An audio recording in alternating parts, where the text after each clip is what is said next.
Boa noite, gente. Tá bom. Você cantou, eu vi você cantando forte agora.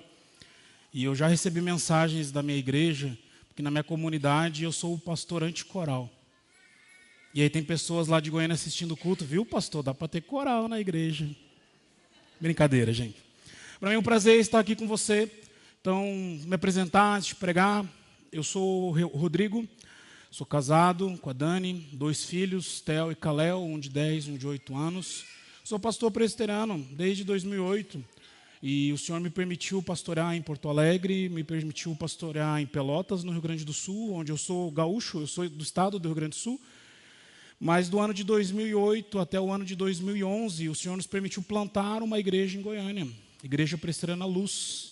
E no ano de 2020, então, eu recebo o convite para retornar a essa igreja e retornar ao pastoreio dessa comunidade. E lá estou, então, desde 2021, plantando, replantando outras igrejas, construindo a nossa comunidade e passando muito calor. Algumas pessoas dizem que o calor que você está sentindo foi porque eu trouxe ele para cá, de Goiânia. Mas eu quero te falar que eu levei 12 horas para chegar aqui. Meus voos atrasaram, minha mala foi perdida, várias coisas aconteceram. Então não fui eu que trouxe o calor, ele veio por outros caminhos, porque ele já estava aqui quando eu cheguei. Para mim é um prazer estar aqui. Quando fui pastor em Porto Alegre, Deus levou vários paranaenses para a igreja onde eu era pastor. E lá nós montamos um clã de paranaenses e foi quando o Senhor me fez amar esse estado. E desde então tenho orado por esse estado para que Deus se derrame com graça sobre esse estado. E ontem, quando nós estávamos nos preparando para o culto da juventude, o pastor sabiamente falou assim para aquelas pessoas que lá estavam: em vez de a gente olhar as coisas que estão dando errado, vamos trazer motivos de gratidão para que a gente possa ir para o culto com esse coração. E eu não falei ontem todos, mas eu quero falar um hoje também. Eu sou grato à Igreja Presbiteriana de Tarumã por estar em Curitiba nesse final de semana. Para mim é muito especial estar aqui. Há 5 meses atrás, aprove ao Senhor levar à sua glória um grande amigo meu. Foi padrinho do meu casamento, foi amigo de longos anos, vimos os nossos filhos nascer. E quando o Senhor o conduziu para a sua glória, eu estava num processo de imersão em treinamento de outros pastores. E eu não pude estar aqui em Curitiba. E aí eu conversei com a Dani, minha esposa, na sexta-feira, antes de embarcar para cá. Falei: Dani, eu não sei como vai ser, porque vai ser a primeira vez em Curitiba assim ele está lá. E hoje eu estava pregando na igreja que ele era presbítero e encontrei com a sua família e eu fiquei muito feliz por vê-los e saber e ter a esperança que um dia eu também vou vê-lo na glória novamente. Então vocês aqueceram o meu coração nesse final de semana e eu sou chorão, gente. Depois você pergunta para o Diogo e para a Cris, que foram minhas ovelhas durante muito tempo. É difícil eu pregar assim, chorar, mas eu espero até Jesus voltar eu dar conta de fazer isso. Não sei. Se não gosta de pastor chorão, não me chama para pregar de novo, faz parte. Mas eu quero falar com você sobre igreja, porque no último censo, não sei se você prestou atenção, nós evangélicos seremos a religião que mais crescerá no país nos próximos 10 anos. Mas tem uma religião que também vai crescer muito nesses 10 anos. Os desigrejados. Na verdade, não está lá com esse nome. Está lá com um nome que até então só os católicos romanos utilizavam. As pessoas, ao responderem o IBGE, falavam: eu sou um católico não praticante. Agora surge no IBGE um novo fator também, que fala sobre cristãos protestantes não praticantes. Ou seja, aquilo que nós cristãos, nós reformados, chamamos de desigrejados. E nós sabemos, o Instituto Billy Graham fez uma pesquisa nos Estados Unidos, que a cada 10 cristãos que entraram na igreja nos anos 90, 7 deles não estão mais dentro da igreja. Se perderam. Eles não falam que eles não acreditam mais em Jesus, eles não falam que eles não confiam na pregação pastoral ou nas instituições, mas eles não acreditam mais no conceito igreja. Esse conceito para eles é ultrapassado. E esse conceito para eles é instrumento, então, para que os homens possam expressar o seu orgulho, a sua adoração denominacional, e eles, por vezes, distanciam as pessoas de Deus. Infelizmente, no Brasil, nós sempre copiamos aquilo que está acontecendo nos Estados Unidos e na Europa. E esse movimento já está acontecendo na nossa nação. Provavelmente, muitas e muitas denominações irão sumir nos próximos 15 anos na nossa nação. Eu não vou entrar no mérito com você se você acredita que ela é uma denominação fiel ou não. Mas vai sumir, não vai mais existir. E isso pode chegar em nós também. E aí eu queria te fazer uma outra pergunta para você. O que é uma igreja relevante? Eu trabalho num movimento que é da igreja Redeemer de Nova York, do Tim Keller, chamado City to City. Nós trabalhamos plantando igrejas e capacitando pastores para a plantação de igreja. E lá eles ouvem sempre isso. Torne a sua igreja uma igreja relevante. Torne a sua igreja uma igreja que as pessoas do bairro desejam participar. Torne a sua igreja uma igreja que o mundo consiga entender o Evangelho. Mas para você, o que é ser uma igreja relevante? Talvez uma igreja com um bom ministério infantil. Se você é pastor numa cidade como Curitiba e Goiânia, igrejas com bons departamentos infantis são as igrejas que as famílias vão buscar. Talvez você goste de uma igreja que trabalhe o conceito musical, e daí você vai para igrejas que tenham bons músicos, bons corais, bons ministros de louvor. Talvez você goste de uma igreja onde a liturgia ela é mais formal ou ela é menos formal, e você também vai encontrar igrejas assim. Talvez você vá para uma igreja porque você gosta do pastor que fala mais alto, daquele que fala mais baixo, daquele que grita, daquele que não grita, daquele que chora, daquele que não chora. Você vai encontrar também. Mas tudo isso não faz de uma igreja relevante. Todas aquelas pessoas que você alcançar por conta dessas ferramentas, em algum momento vai surgir uma nova igreja na cidade, vai surgir um novo movimento e essas pessoas vão sair. Porque você não está gerando discípulos de Jesus, você está gerando clientes. E clientes, quando eles são desabonados, quando eles deixaram de ser atendidos, eles vão buscar outro local. Eu tenho certeza que se você for num restaurante, aliás, tenho comido muito bem aqui em Curitiba, vou voltar mais gordinho, amor, se você estiver assistindo, já saiba disso. E eu nem sei o que eu vou jantar hoje. Mas quando você vai num lugar e você é maltratado, você não come bem, você não volta lá. Porque você é cliente. No reino de Deus, nós somos chamados para construir uma igreja de discípulos e não de clientes. E a preocupação das nossas lideranças está cada vez mais em gerar novos clientes. Como ser relevante de uma maneira que não é biblicamente relevante. E nessa noite eu quero olhar com vocês para uma igreja do Novo Testamento. E nós tiramos pelo menos 3 aspectos dessa igreja, que a tornaram relevante no primeiro século, a ponto do apóstolo Paulo escrever uma carta a ela, e que eu e você, tanto eu lá em Goiânia com a Igreja Luz, quanto você aqui da Igreja do Tarumã, nós precisamos manifestar esses conceitos na nossa vida, se nós queremos ser uma igreja relevante. Então abra a sua Bíblia na primeira carta do apóstolo Paulo aos Tessalonicenses.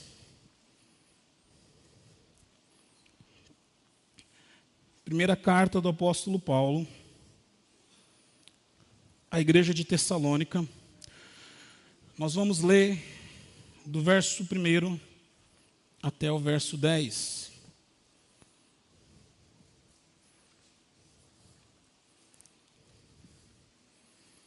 Primeira carta do apóstolo Paulo aos Tessalonicenses. Nós vamos ler do verso 1 ao verso 10.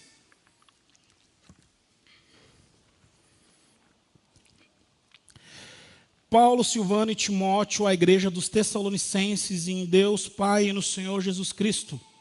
A vocês, graça e paz da parte de Deus, o nosso Senhor. Sempre damos graças a Deus por todos vocês, os mencionando em nossas orações. Lembramos continuamente diante do nosso Deus e Pai o que vocês têm demonstrado, o trabalho que resulta da fé, o esforço que é motivado pelo amor e a perseverança proveniente da esperança em nosso Senhor Jesus Cristo. Sabemos, irmãos amados de Deus, que Ele os escolheu, porque o nosso Evangelho não chegou a vocês somente com palavras, mas também pelo poder no Espírito Santo e em plena convicção. Vocês sabem como procedemos entre vocês em seu favor. De fato, vocês se tornaram nossos imitadores e do Senhor, pois apesar de muito sofrimento, receberam uma palavra com alegria que vem do Espírito Santo. Assim, se tornaram modelo para todos os crentes que estão na Macedônia e na Acaia. Porque partindo de vocês se propagou a mensagem do Senhor na Macedônia e na Acaia. Não somente isso, mas também por toda parte se tornou conhecida a fé que vocês têm em Deus. O resultado é que não temos necessidade de dizer mais nada sobre isso, pois eles mesmos relatam de que maneira vocês nos receberam e como se voltaram para Deus, deixando os ídolos, a fim de servir o Deus vivo e verdadeiro, e esperar do céu o seu Filho, a quem ele ressuscitou dos mortos, Jesus Cristo, que nos livra da ira que há de vir. Vamos orar? Deus, muito obrigado pela tua palavra. Ela é a verdade, ela que tem a capacidade de libertar o coração do homem. Nós já lemos ela. E eu quero pedir que o teu Espírito Santo tome a nossa mente e o nosso coração cativo na tua presença, para que nesse momento, enquanto vamos conversar sobre esse trecho das Escrituras, possamos aprender e compreender ele, e saímos daqui um pouco mais parecidos com Jesus Cristo, para servirmos como discípulos nessa geração. Muito obrigado, em nome de Jesus que eu oro. Amém. Um breve contexto para você entender essa carta. Essa provavelmente é uma das cartas mais antigas do apóstolo Paulo, perdendo talvez só para a carta aos Gálatas. Paulo escreve essa carta no final da sua segunda viagem missionária. E ele escreve num momento bem especial. Eu fiquei até com medo hoje quando o pastor leu a carta aos Filipenses, porque é bem nesse momento que Paulo escreve essa carta. Eu pensei, o pastor vai pregar no mesmo texto que eu, daí vai ficar difícil. Mas Paulo escreve essa carta, planta essa igreja, do capítulo 16 ao capítulo 18 de Atos. Lá, quando ele planta a igreja de Filipos, Lídia se converte, eles saem de lá, então, Paulo tem uma visão, lembra da visão do apóstolo Paulo, onde um homem aparece e fala assim, vem para Macedônia e nos ajuda. E aí o apóstolo Paulo entende a vontade do Senhor e começa a andar, começa a sair daquele local. Lá eles conhecem um homem chamado Jason, e nesse local, os cristãos encontram uma referência sobre eles que eu gosto muito, porque lá depois da igreja ser perseguida, aquele homem Jason quase ser morto, as pessoas da cidade falam assim, aqueles que estão atormentando o mundo chegaram até nós. E aí nesse contexto, o apóstolo Paulo planta a igreja de Tessalônica, evangeliza esses irmãos e fala com eles a respeito do reino. É uma igreja muito amada pelo apóstolo Paulo. Você vê no capítulo 4 dessa carta, Paulo expressando o seu carinho e a sua exortação a essa igreja. Mas aqui, no texto que nós lemos, o apóstolo Paulo começa a falar sobre marcas da igreja. Marcas que eu e você precisamos ter, se nós queremos carregar a alcunha de sermos a igreja do Senhor nessa geração. Nós temos diversas marcas na nossa vida. Você pode ser mais gordinho, mais magrinho. Você pode ser moreninho, você pode ser branquinho. Alto, baixo. Provavelmente você traz traços dos seus pais, da sua mãe, do seu pai. Eu tenho 2 filhos, por exemplo. Minha esposa ficou grávida durante 18 meses para carregar 2 xerox meus. São a minha cara. Não precisa de DNA. E o pior deles é que o chipset é igual ao meu. Ele é bravo, ele é mal-humorado, ele acorda. É o cross. É marca. É DNA. Está ali. A igreja de Tessalônica, depois de ter sido plantada pelo apóstolo Paulo, que teve uma revelação do Senhor Jesus Cristo, ela também trazia marcas. E se você prestou atenção no texto, eu vou expor só um verso desse texto, só o verso 3. Mas se você prestar atenção no contexto, você vai perceber que eles foram plantados pelo apóstolo Paulo, Paulo influenciou a vida deles, e esses cristãos também estavam influenciando outras igrejas, uma região toda, porque era o DNA deles. E a primeira marca que eu queria que você guardasse de uma igreja relevante é que uma igreja relevante, ela tem uma fé operosa. Olha o que o apóstolo Paulo fala no verso 3. Lembramos continuamente diante do nosso Deus e Pai o que vocês têm demonstrado, o trabalho que resulta da fé. Uma igreja que deseja ser uma igreja atuante, uma igreja que deseja ser uma igreja relevante, uma igreja que deseja ser uma igreja operosa, precisa ter na sua administração, precisa ter no seu púlpito, nas suas canções, precisa ter na sua base de vida a fé em Cristo Jesus. Não uma fé denominacional, não uma fé na figura de um pastor ou de um líder, não uma fé na figura de qualquer coisa a não ser o Senhor da igreja, que é Cristo Jesus. Como a gente tem perdido esses princípios na nossa geração. Como eu e você depositamos a nossa fé em muitas outras coisas que não no Senhor. Como eu e você vivemos uma fé que está distante daquilo que o Senhor Jesus Cristo tem para gerar em nossos corações. Eu vivo numa região muito seca. Não há rios em Goiânia. É muito seco. Então não há montanhas para eu orar e lançar elas ao mar. Aqui vocês têm bastante. Ontem eu fui visitar um parque que tem um paredão lá. E a gente não ora e fala para aquele paredão: te lança aí dentro dessa água aí. Baixa a sua crista aí que eu vou batizar você. E Jesus fala que se nós tivéssemos uma fé menor do que um grão de mostarda, a gente faria isso.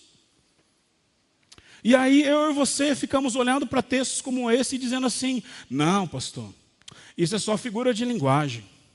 Não, pastor, Jesus estava sendo só pedagógico para ensinar aqueles homens a respeito da fé.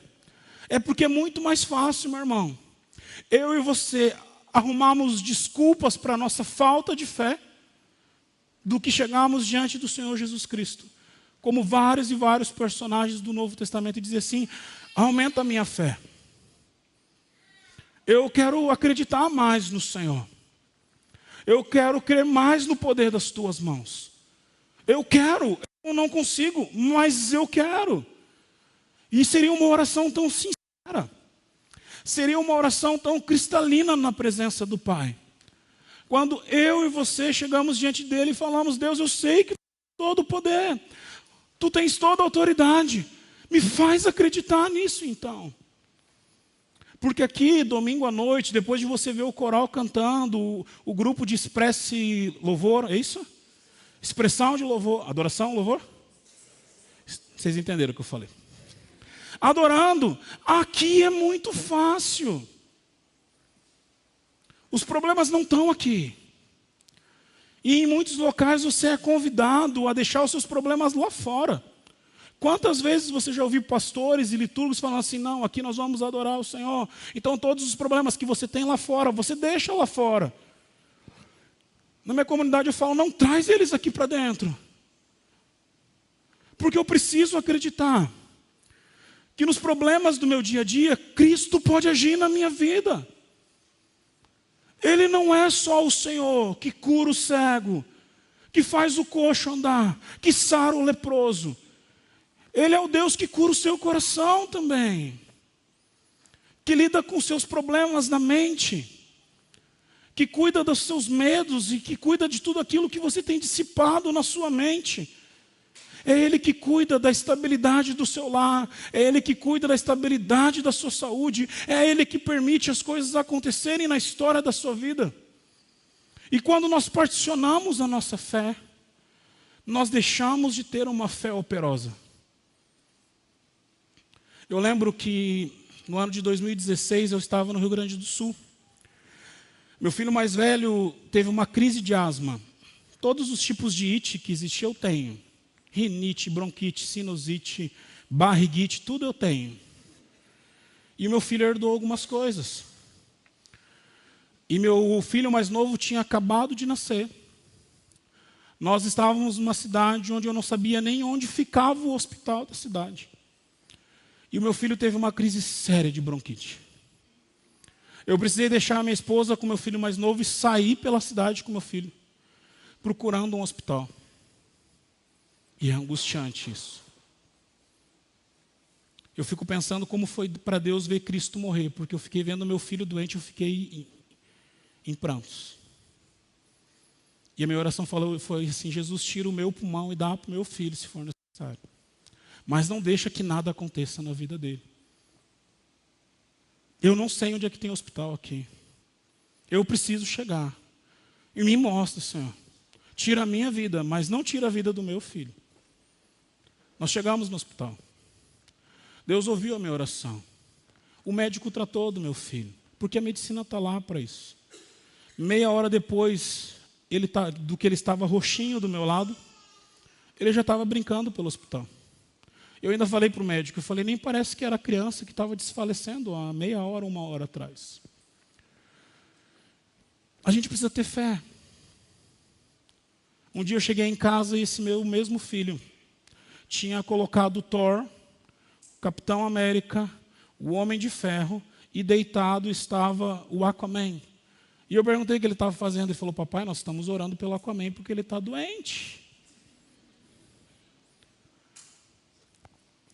A fé precisa ser operosa. A fé precisa estar todos os momentos da nossa vida. E eu termino esse primeiro ponto desafiando você. Porque talvez você também não tenha fé. E você não acha que a gente é pastor, que a gente tem mais fé que você, porque a gente não tem. Eu canso de pessoas sentarem no meu gabinete para aconselhar e a pessoa está ali falando e eu fico pensando, cara, eu não sei nem por onde começar. E aí ele está falando e eu falo, Deus, só o teu Espírito Santo. A gente precisa de fé também. Primeira marca de uma igreja atuante é uma igreja que vive pela fé. Segunda marca é uma igreja atuante, ela vive um amor que é incondicional. Lembramos continuamente diante do nosso Deus e Pai o que vocês têm demonstrado. Um trabalho que resulta da fé e um esforço que é motivado pelo amor. Amor. Os teólogos gostam de olhar para textos como esse e observar que no original existem várias traduções para o amor. Não é como eu e você. Não sei que doce que você gosta, eu gosto de sorvete. Sorvete, quanto mais cítrico, melhor. De maracujá, de limão, de morango. Minha vida é doce já, não precisa comer coisa doce. E eu olho para aquele sorvete, num calor de 40 e poucos graus, como tem feito ultimamente, e falo assim, nossa, eu amo você.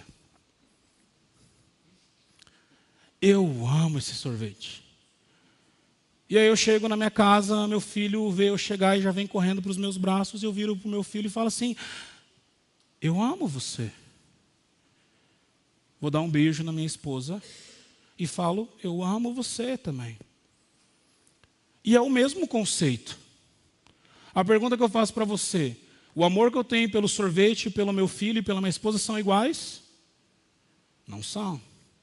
Lá em Goiânia tem uma igreja, por exemplo, que ficou muito brava com a nossa comunidade.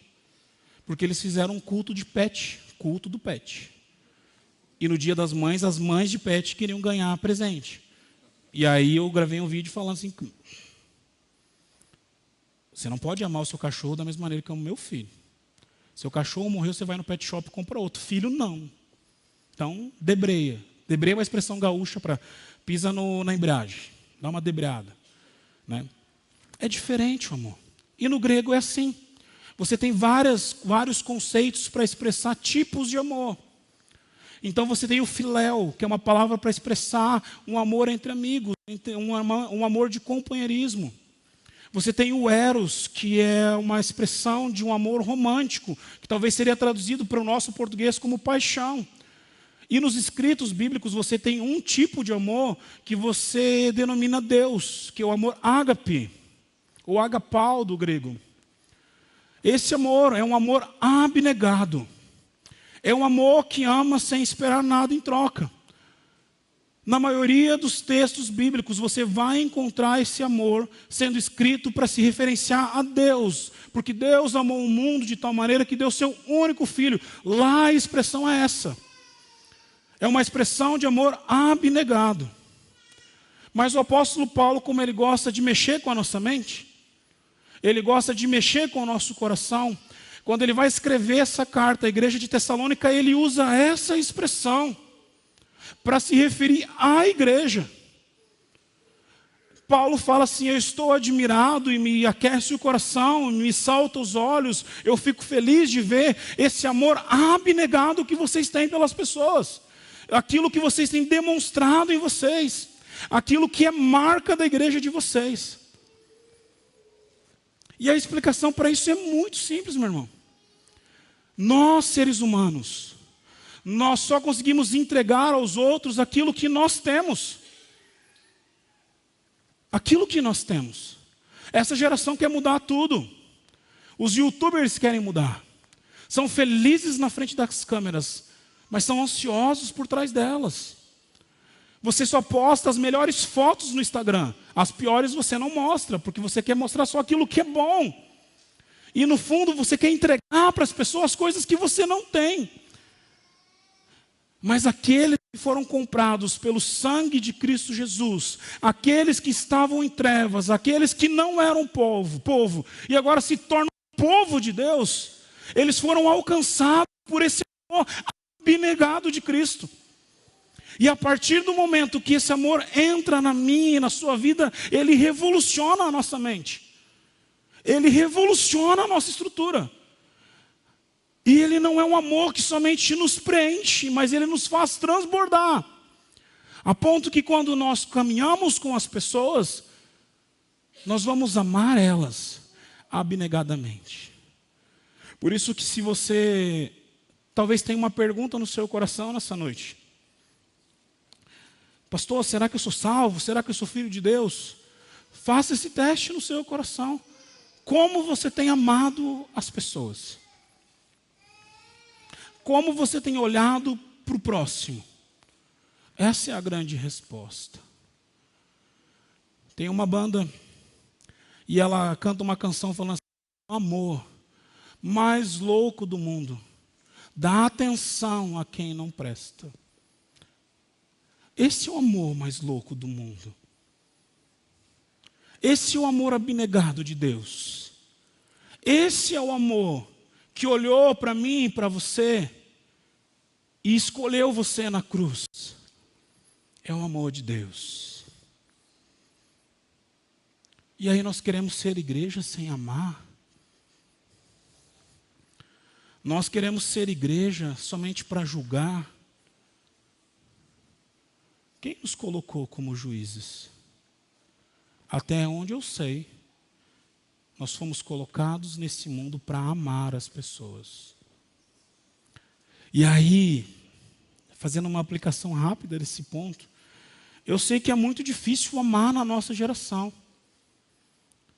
Porque a gente tem algo dentro de nós que já estava lá em Adão e Eva, chamado pecado.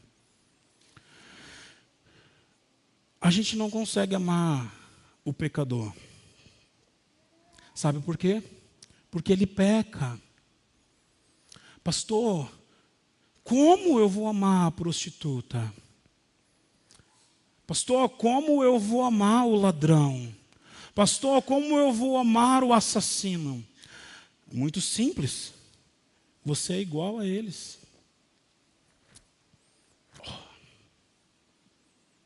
Eu e você somos iguais a eles. Ou você acha que o pecado que você comete e que ninguém sabe é menos pior? Ou você acha que aquele pecado virtual que você comete, Jesus não está vendo e ele não foi à prova e nem foi ele que mandou Jesus Cristo para a cruz? Todas as vezes que nós achamos que nós somos melhores que alguém, nós não encontramos ainda com esse amor mais louco do mundo. A igreja de Tessalônica foi encontrada por esse amor, porque ela conheceu o apóstolo Paulo, que abriu mão de tudo para pregar o evangelho. É uma igreja que estava passando perseguição. Eu acho muito bonito quando eu chego na cidade à noite de avião. Cidades como Curitiba são lindas de você chegar e sobrevoar. Você vê as luzes da cidade. Se eu e você viajássemos por Jerusalém no primeiro século, e descêssemos talvez em Jerusalém, o que estaria iluminando a cidade não seriam as luzes. Seriam os corpos dos cristãos que foram perseguidos e que eram mortos e ateado fogo neles, simplesmente porque eles confessavam a Jesus. E esses cristãos eram os cristãos que estavam lá em Tessalônica, que estavam lá em Corinto, que estavam lá em Roma. É os cristãos que estavam lá em Colossos. É os cristãos que estavam lá em Éfeso, que Paulo, Timóteo e João falam com a igreja. É esses irmãos que aprenderam a amar abnegadamente. E aí eu termino esse ponto fazendo uma pergunta para você. Qual a minha e a sua desculpa para não amarmos as pessoas na nossa geração? Terceiro ponto, para ser um sermão bem presbiteriano. Uma igreja que é relevante é uma igreja que tem uma esperança real. Olha como ele termina o verso 3. Lembramos continuamente diante do nosso Deus e Pai o que vocês têm demonstrado. Um trabalho que resulta da fé, o esforço que é motivado pelo amor e a perseverança proveniente da esperança em nosso Senhor Jesus Cristo. Alguns anos atrás, eu falei assim, estava pregando num congresso de pastores, e o tema era perseguição da igreja. E eu falei, eu não tenho problema com perseguição da igreja, até acho que a igreja brasileira precisa ser perseguida. Porque a gente está levando um evangelho muito fácil. Isso era mais ou menos 2017. Não precisou a perseguição. Deus mandou outra coisa no mundo para sacudir a igreja, chamado pandemia. Pandemia. Na pandemia você começou a ver crente experiente na igreja, anos na igreja, com medo de morrer. E aí eu falava para os crentes da minha igreja, você está com medo de morrer, fera? Você não sabe para onde você vai, não? O que está acontecendo? Porque eu olho para textos como esse, e olho para a vida da igreja, e em momentos tão conflitantes como esse, nós somos o único povo que pode erguer os braços e dizer, há esperança. Relaxa. Deus está no controle. O máximo que pode acontecer é você morrer. E quando você fechar os olhos, você vai acordar diante do seu Senhor. E não tem nada mais glorioso do que isso. Nós somos o único povo da terra que no meio das crises pode olhar para o mundo e dizer assim, fica tranquilo, tem esperança, porque tudo já está consumado. Ele já disse isso. Isso é muito fácil de entender aqui.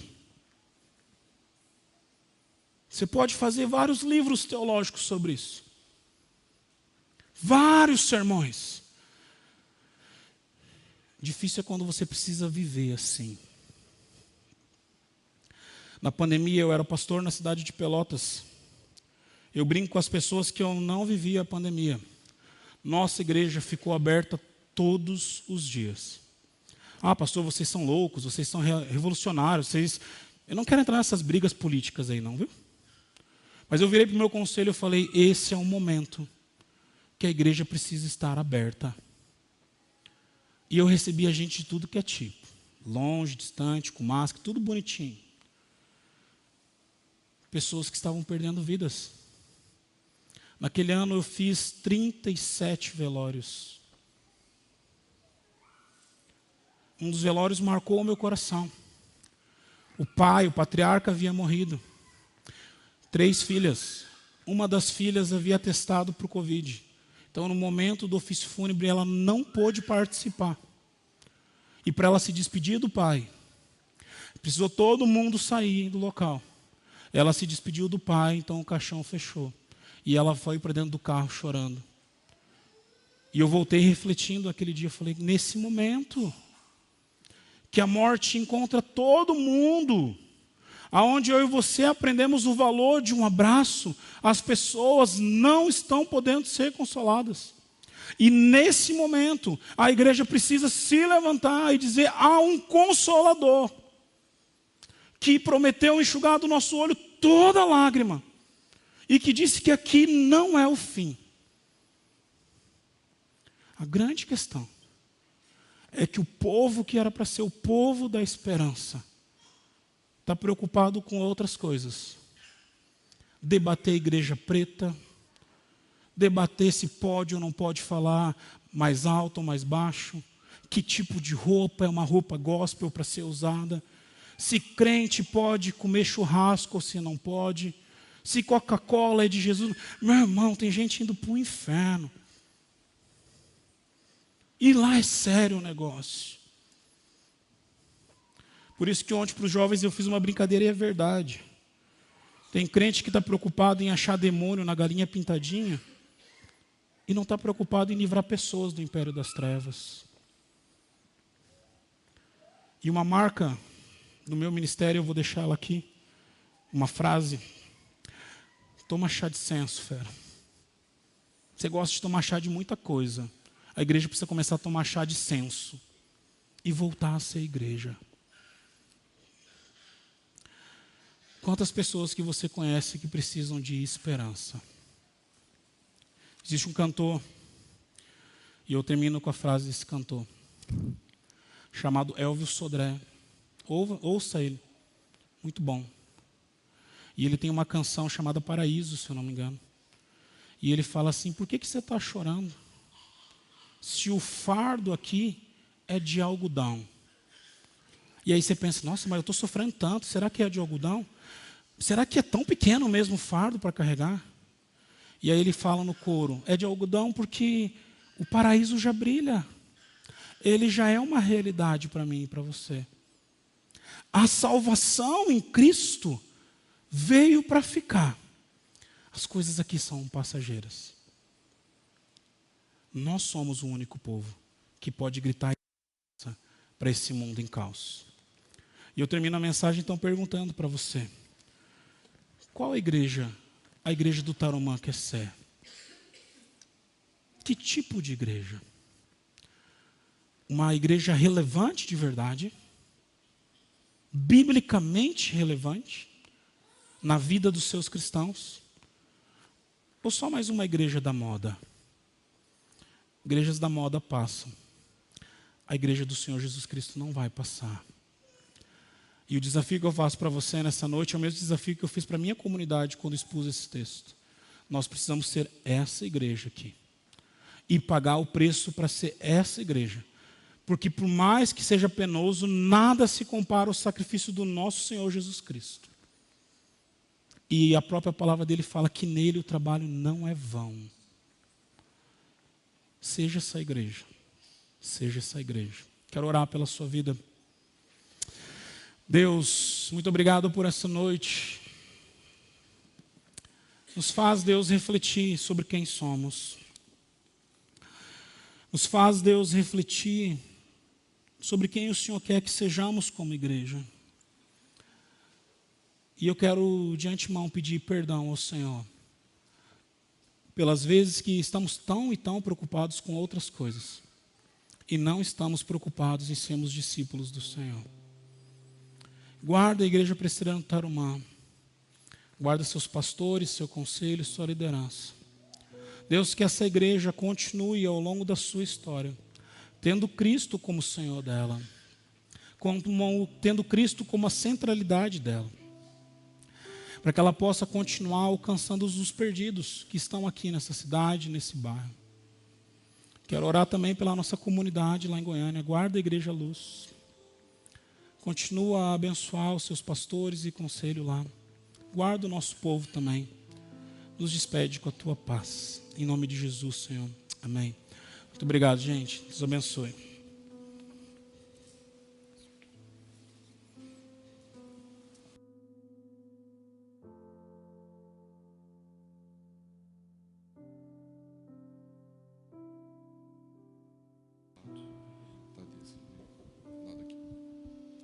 Irmãos queridos, nós vamos orar ao Senhor, encerrando então o culto desta noite. Vamos também orar mais uma vez pelo pastor Rodrigo.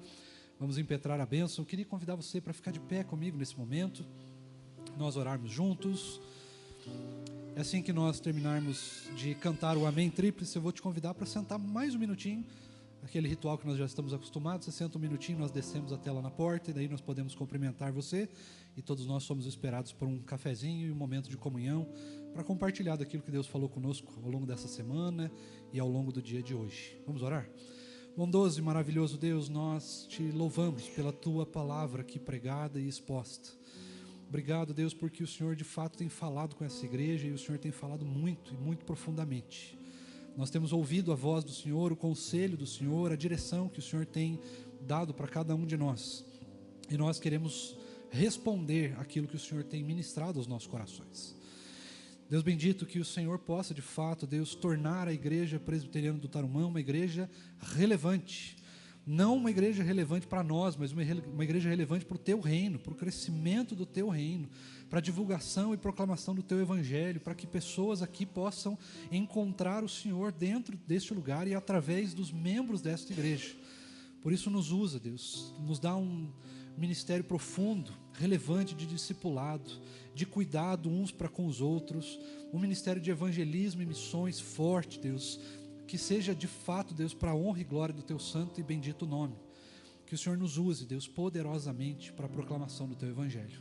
Também, Deus, colocamos a vida do pastor Rodrigo diante das suas mãos, Deus, também a sua família, pedindo que o Senhor continue abençoando o seu ministério, Deus, continue abrindo portas para que ele possa chegar, Deus, a lugares onde ele talvez nunca tenha imaginado chegar, e que o Senhor possa usá-lo, Deus, assim também a sua família, que o Senhor possa ministrar na vida dele, Deus, da sua família, um tempo de paz, para que através desse tempo de paz, Deus, ele possa pregar audaciosamente o teu evangelho, sem preocupações, sem nenhum tipo de amarras, e que de fato, Deus, o Senhor possa usar a sua vida na igreja onde ele está, em todos os lugares onde o Senhor puder levá-lo. Abençoa também a sua igreja, Deus, o seu conselho, os demais pastores, membros de lá, que o Senhor possa, Deus, derramar da sua graça e da sua misericórdia e falar e usar poderosamente aquela igreja onde ela está também. Tem misericórdia também de nós, Deus, nos despede agora através da tua paz, com o teu amor, Deus, possamos ir para as nossas casas nesse momento e possamos, Deus, desfrutar de mais um pouquinho de paz nesse dia, que possamos ter uma semana, Deus, de vitória contra o maligno, de vitória contra os nossos pecados, que possamos ter uma semana, Deus, de entrega profunda e de relacionamento profundo com o Senhor. Continua derramando de graça sobre nós, é o que nós te pedimos, Deus, em nome de Jesus.